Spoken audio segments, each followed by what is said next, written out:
വോട്ടെണ്ണലിനിടെയുണ്ടായ തിരിച്ചടിക്ക് പിന്നാലെ ഓഹരി വിപണിയിൽ വീണ്ടും കുതിപ്പ്. സെൻസെക്സ് 2000 പോയിന്റിലേറെ ഉയർന്നു.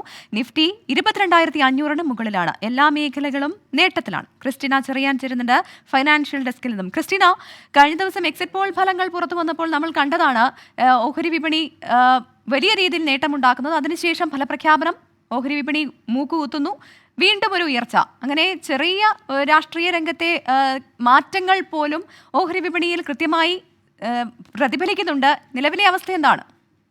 അതെ, പ്രവൃത്തി സൂചിപ്പിച്ചതുപോലെ തന്നെ ചെറിയ മാറ്റങ്ങൾ പോലും ഓഹരി വിപണിയിൽ ബാധിക്കുന്നുണ്ട്.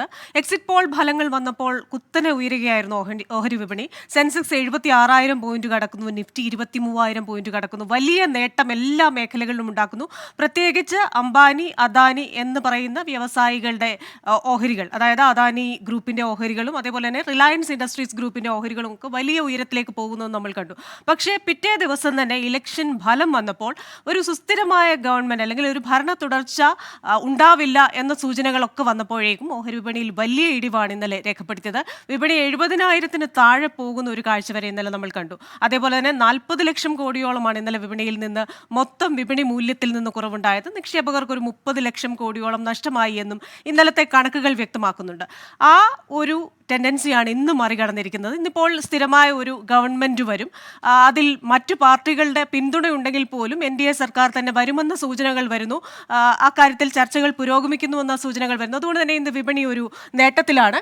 2156 പോയിന്റ് ഉയർന്ന് 74,235 എന്ന നിലയിലാണ് ഇപ്പോൾ സെൻസെക്സിൽ വ്യാപാരം. അല്പസമയത്തിനകം ക്ലോസിംഗ് ഉണ്ടാവും. ഇനി ദേശീയ ഓഹരി വിപണിയാണെങ്കിലും 22,580 എന്ന് പറയുന്ന വളരെ സേഫ് ആയിട്ടുള്ള ലെവലിലാണ്. 695 പോയിന്റ്, 700-900 ഒക്കെ ഇന്ന് കൂടിയിരുന്നു. ഇപ്പോൾ 695 പോയിന്റ് ഉയർന്ന് 22,580 വ്യാപാരം നടക്കുന്നത്. ഇനി കഴിഞ്ഞ ദിവസം കൂപ്പുകുത്തിയ ബാങ്കിംഗ് ഓഹരികളൊക്കെ നമ്മൾ നോക്കിക്കഴിഞ്ഞു കഴിഞ്ഞാൽ ഇപ്പോൾ അത് വലിയ നേട്ടത്തിലാണ് വ്യാപാരം നടക്കുന്നത്. അതുപോലെ തന്നെ ഫൈനാൻഷ്യൽ സർവീസസ് സെക്ടറും അതേപോലെ നേട്ടത്തിലാണ്.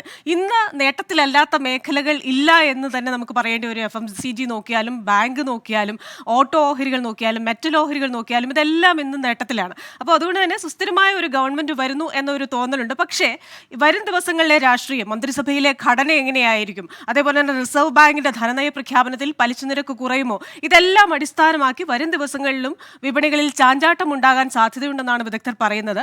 ഇനി ബജറ്റൊക്കെ വന്നതിന് ശേഷം ആയിരിക്കും വിപണി ഒരു സ്റ്റെബിലിറ്റിയിലേക്ക് പോകുന്നതെന്നും വിദഗ്ധർ പറയുന്നുണ്ട്. പ്രവിത. ശരി ക്രിസ്റ്റീന, എന്തായാലും ക്രിസ്റ്റീന സൂചിപ്പിച്ചതുപോലെ തന്നെ ഇനി സർക്കാർ അധികാരത്തിലെത്തും, BJP സർക്കാർ തന്നെ അധികാരത്തിൽ എത്തും എന്നുള്ള ഒരു സൂചന പുറത്തു വന്നതിന് പിന്നാലെ വീണ്ടും ഒരു ഉണർവ് ഓഹരി വിപണിയിൽ ഉണ്ടായിട്ടുണ്ട്. എന്തായാലും ഓഹരി വിപണിയിൽ നിക്ഷേപം നടത്തിയവർക്ക് ആശ്വസിക്കാം. ക്രിസ്റ്റീന ചെറിയാനാണ് ഫൈനാൻഷ്യൽ ഡെസ്കിൽ നിന്ന് വിവരങ്ങൾ നൽകിയത്.